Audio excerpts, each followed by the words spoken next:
Hello, everyone, and welcome to the final episode of our automation campaign. It's currently 2007. We've got two cars coming out 2013, 2014, and the game ends in 2020. So, really, we're just going to be seeing how these cars do, and then putting out one facelift of each of them. That would make for a rather abrupt and short episode.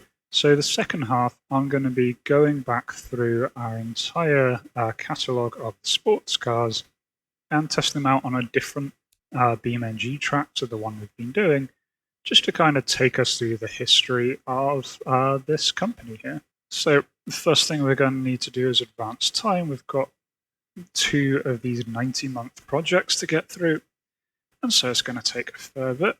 I'll catch you at the release of the coconut or when any of the factories decide to break. As we're getting near to the release, we do just have higher refresh costs on the sports factory. Quite higher sports costs, but we can handle 100 million hit. Just paying cash. We've been making an average of about 200 million a month. And that's even with the economy of the globe having a bit of a downturn. But otherwise, we've been doing really good. And so let's let this tick over. There we go. So the coconut is facelift has been released. And in the first month, it's made 100 million. Really, really good stuff there. So even on release, some of these numbers are crazy. The super and the convertible luxury are really, really high numbers there, just being loved by so many markets. Affordability is not great, but that was never our strong suit. The M80N's slowly been losing profits as time's been going on. That's really just because it's getting a bit old now. But that's absolutely fine. We're just about ready to release the Spiff. But before that, let's give the coconut its final facelift. So we've got 6 years to go. We'll just need to bear that in mind when timing this. I mean, honestly, in terms of score, it would probably just be better for us to just leave these, run out the clock. But that's boring. So let's just give all of these a nice new fancy facelift, starting with that engine. Not done a huge amount here. Again, this is mostly going to come down to the actual engineering project rather than a redesign here. Just tweaked a couple of things, expanded the exhaust a little bit more, and increased the RPM limiter. So we're now running to 8,300, just because we can actually use that, and that's not causing any issues with any of these stats. Okay, so not too much that they actually want to add to the Light Sports Premium version. I've given launch control and upgraded to standard 2010s safety. Otherwise, let's move on to our next. Light Sports Premium version really just tweaked the braking a little bit, otherwise it's staying the same. I think this facelift is mostly going to be in the engineering project. Okay, and on the convertible sports, the cheaper end of things, I've not changed too much, just tweaking a few things again.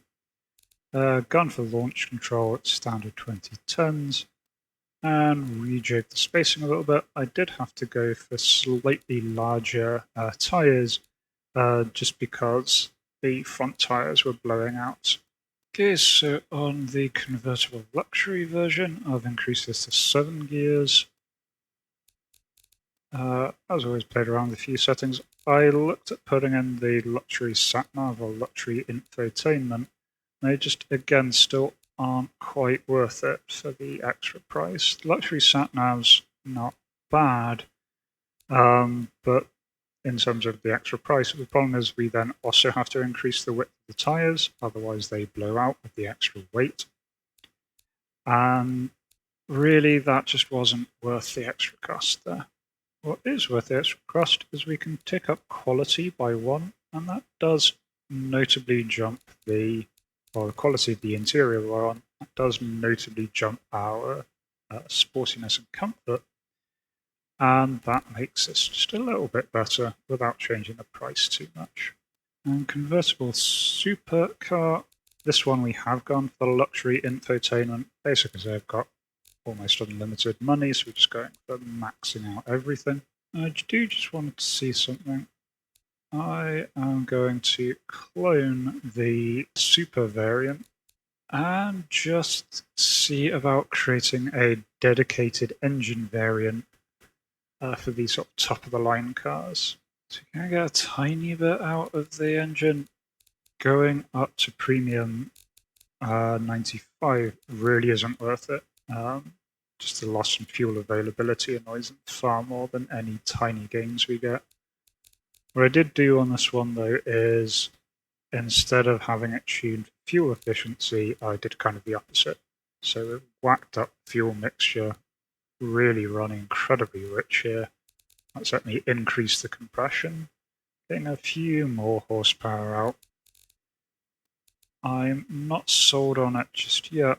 I'm going to see if I can balance a few things and then compare this against the other one. Don't think we're going to go forward, but let's just have a look. With everything balanced, we're only getting another 10 competitiveness. That's really not worth it for the cost of having to design a brand new engine.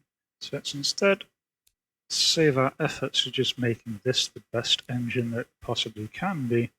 We've got a really nice lineup here. I'm not going to bother expanding the factories. I don't think they're going to be worth it in the time this is actually going to be operating. Still got the 2 factories for this. And for 44, let's rebalance some of this and see what we can do. Maybe aim for a nice round 60. So rejigged a little bit. I've put pressure way to max. We don't really care about gaining knowledge at this point. Right near the end. I've got that as a 60 months, so let's see what we can do with the engine. 60 months as well. And that's us getting the tooling in the sweet spot for the overall price balance and really optimizing the process. So now time to balance the price points. So here we go, predicting 11 billion 5-year profits. That is 35,000 for the light sports premium, 22,000 for the light sports, 25 for the convertible sports. Convertible luxury is 56,000 and the convertible super is 50,000. So we managed to save quite a lot of money on those prices from our better engineering there. 1 billion project cost. That's chump change to us right now. There we go, coming out 2018. So now let's advance time for the Spiff to get complete. Inline factory needs an extra 13 million to get it through. That's easy. There we go. Spiff has released.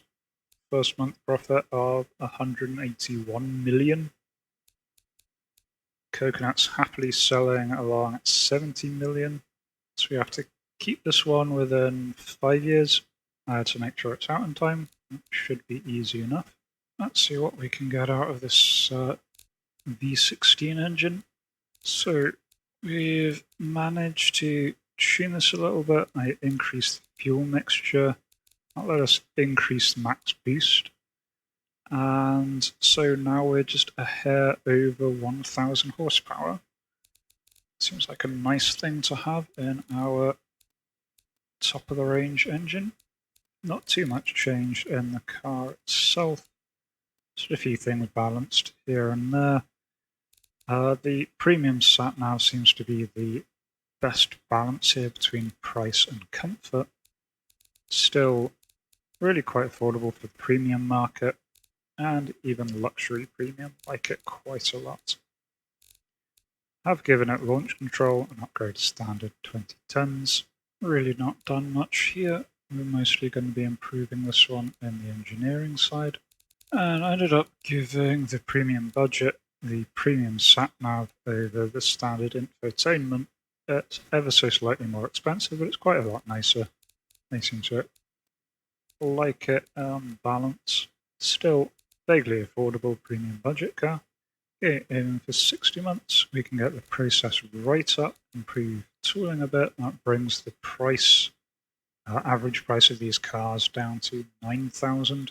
And on the V16, we're really improving processing and tooling. Let's bring the cost of that down to 3,000 or 3,700.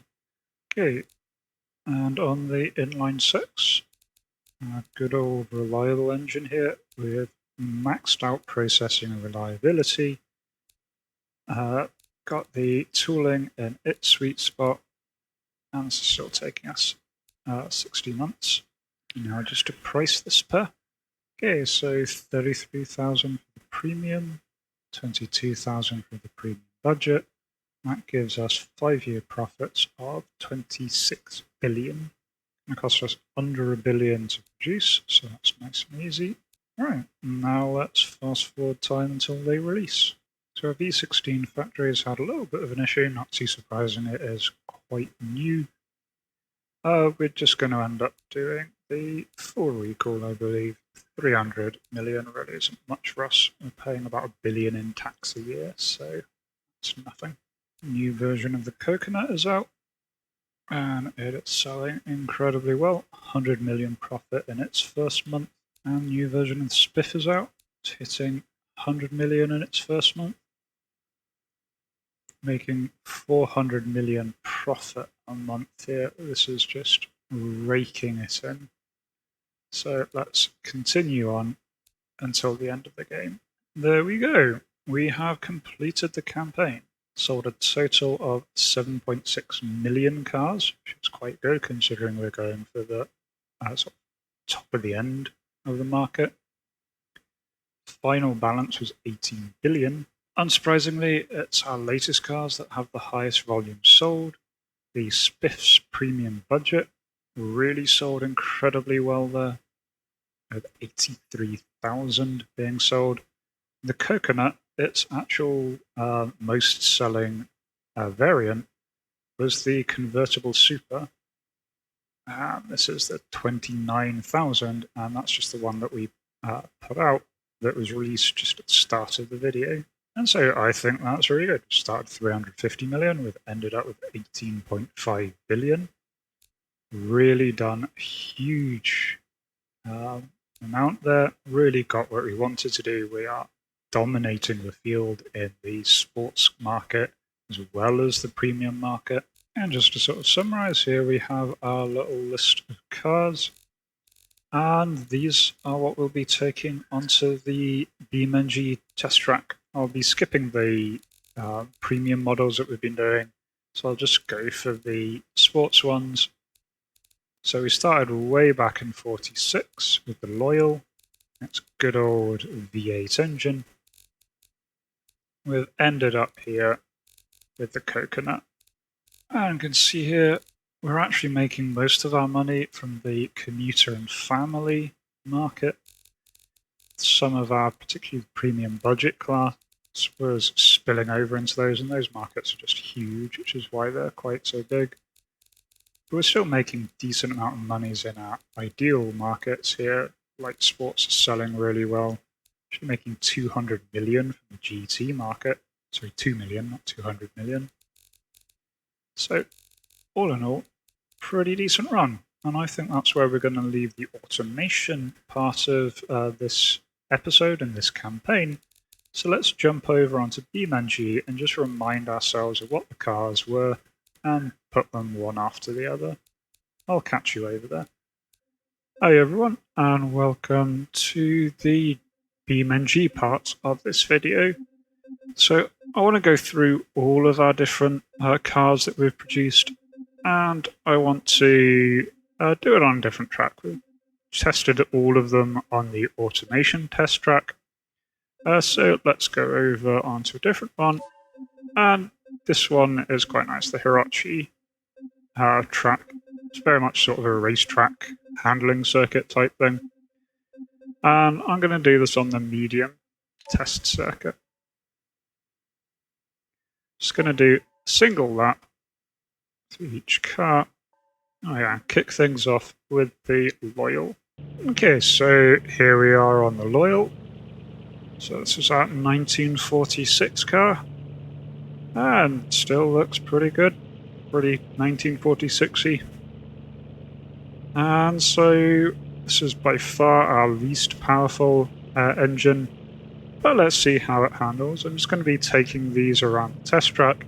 Not really going to be trying sort of multiple attempts, just really going through our history, seeing how these cars were. So let's start with this earliest version.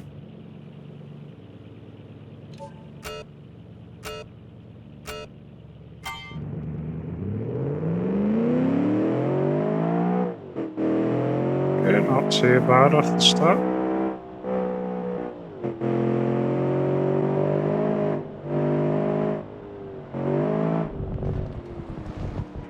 Oh, it does not handle overly well.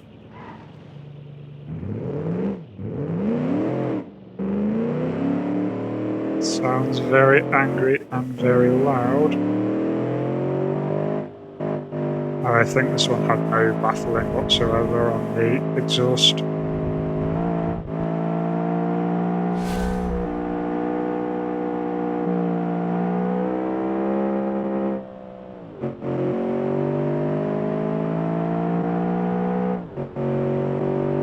Getting up to fourth gear.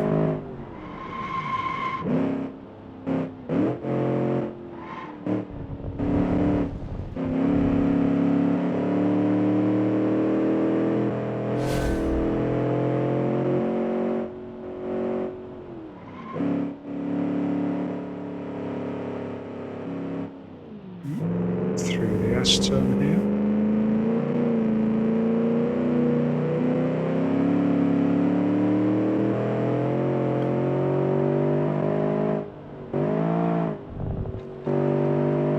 So far this hasn't been too bad to drive.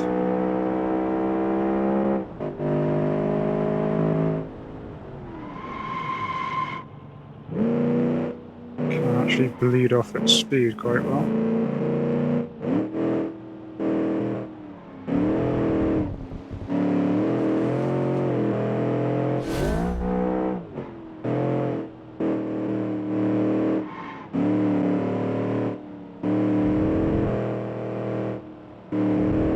See, some of these sections are going to be hard on our more powerful cars. And on the final straight here. Hitting 75 there. There we go, 2:16 is our initial time, not bad. Well, let's go on to our next car. So here we have the Azrios, a 1955 car. Looking a fair bit sleeker than the previous one. Oh, 2:16 was our time to beat, so let's see if we can manage that.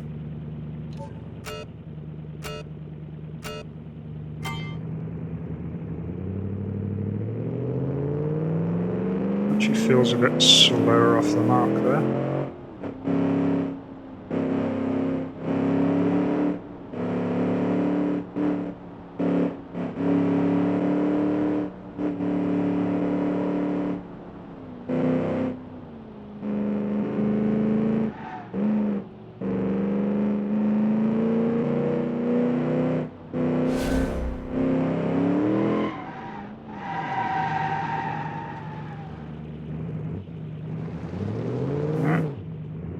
I was just thinking I'm being a little bit too cautious, started getting a bit more aggressive, and then immediately span out, so I think I was doing right to be honest.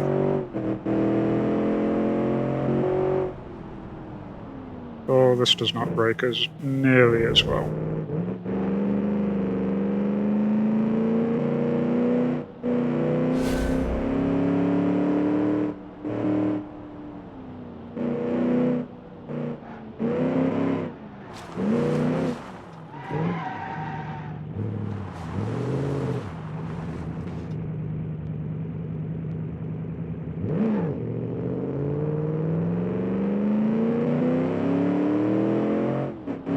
Some time to make up here.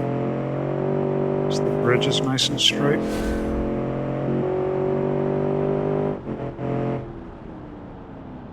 Give myself plenty of braking room in this one.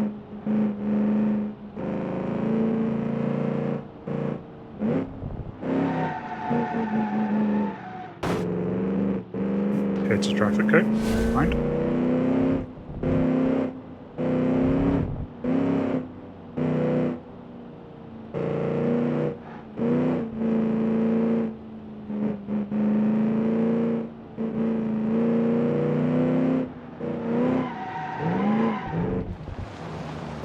And lost it on that last turn. I think that's going to cost the place. Yeah, I think we would have at least tied with the Loyal if I hadn't lost it there. Oh, 4 seconds behind. Just a little harder to drive, I think, is why we lost that one. So then it's on to the Pebble. And to keep things fair, I'm going with the initially launched variant of the Pebble. So this is the one without the turbo. We did export another version with the turbo that was significantly more powerful, but all the rest have been the initial versions. And so this is certainly looking a lot more modern than the previous two. And memory serves, it's quite a bit more powerful. The 216 is still the time to beat. Let's see how we do.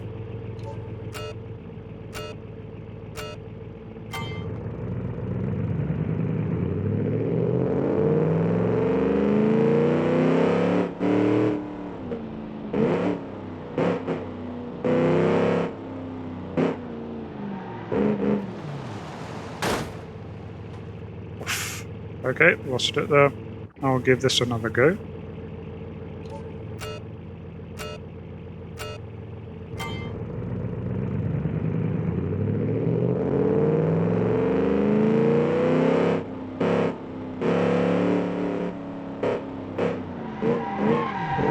This one is a lot harder to steer. Okay, I'm going to have to take this a lot more cautiously.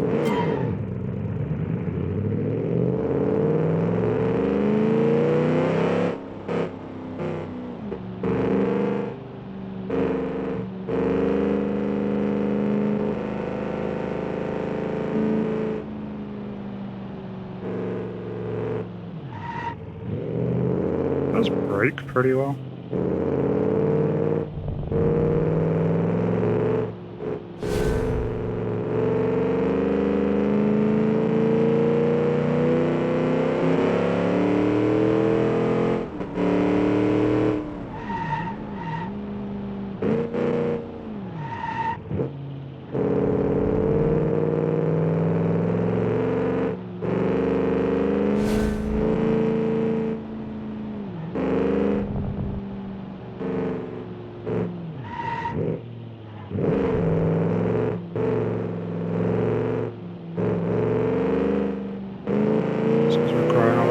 Focus to keep on the road.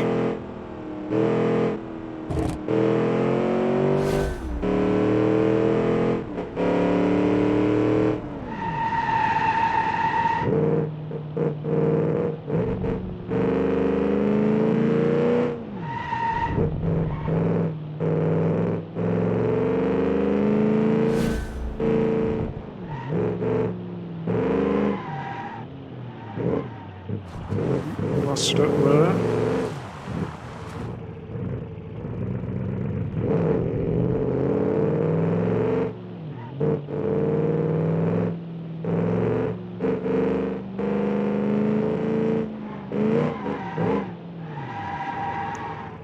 And again there, that's going to cost us.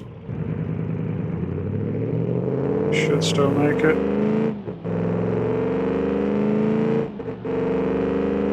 There we go, 203, so despite really spinning out terribly twice at the end there, smashed the Loyals time. This is really quite a hard one to drive, but it is just so much more powerful. So we're managing much higher speeds, almost break 2 minutes there. So next up we've got the Aussie.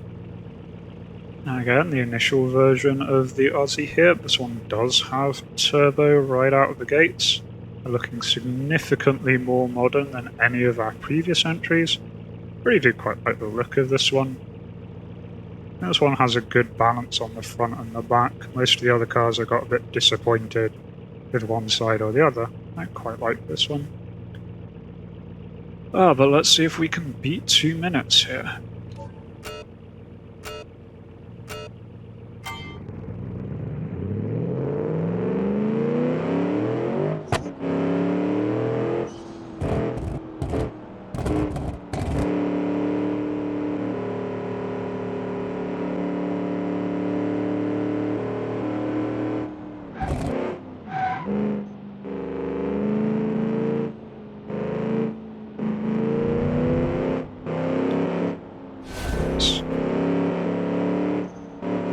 Really can't feel the better turning on this one.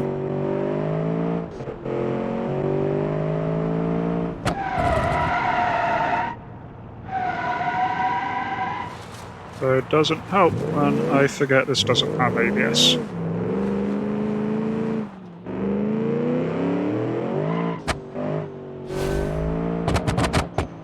Got confused with which car had what. I assumed that had ABS, so just slammed on the brakes. Really couldn't do that on this.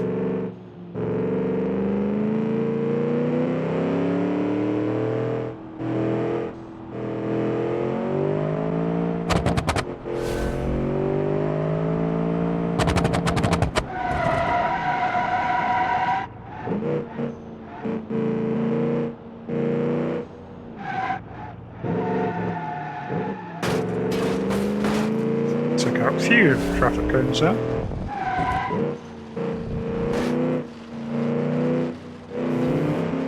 Manage our speed here so not to lose it on the last corner like I keep doing.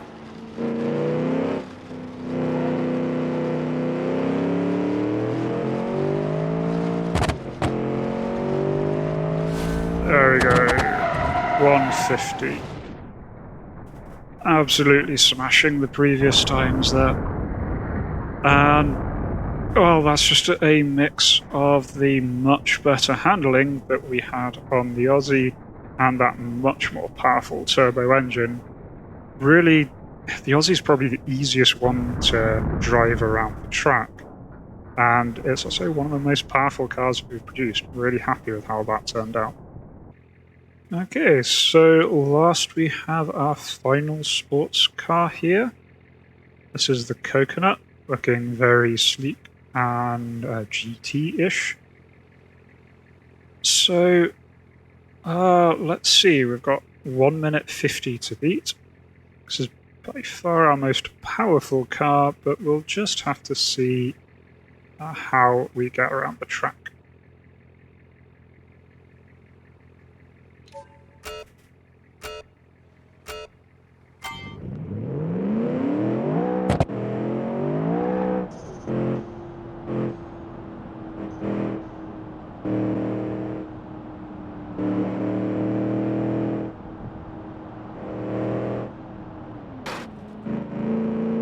This does have ABS.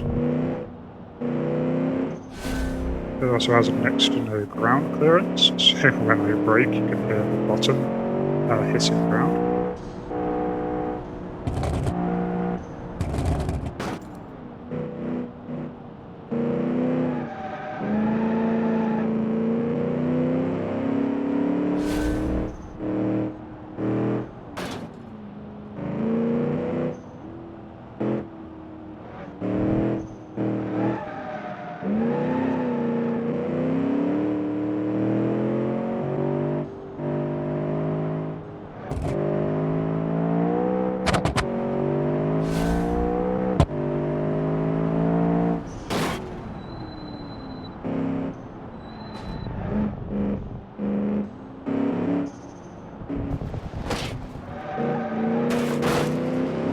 Traffic cones again, one of which is now stuck on our front bumper.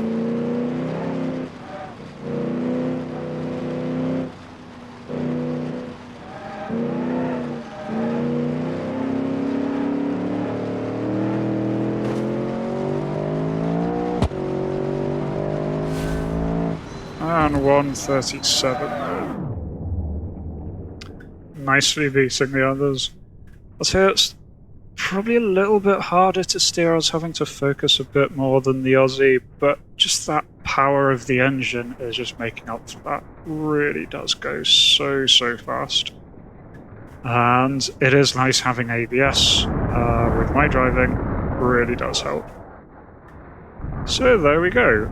I think that has been a really fun little campaign that we've done. I really enjoyed doing this series. Hope you have enjoyed watching the series.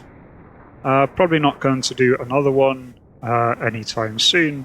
In terms of viewership, the series hasn't really had the numbers. It is a bit of a departure compared to everything else. But I'll certainly keep the option open in the future, especially when the light campaign turns into a grand campaign around the time of full release. Definitely thinking whenever I do come back to automation, I'd like to do sort of a mass market car type thing, really aiming for that sort of family commuter market segment, just trying to be just a massive company. Anyway, thank you for watching. Thank you for sticking all the way through the series. I hope you have all enjoyed it. And I will see you in whatever next series we start doing. Until then, thank you very much. Cheers.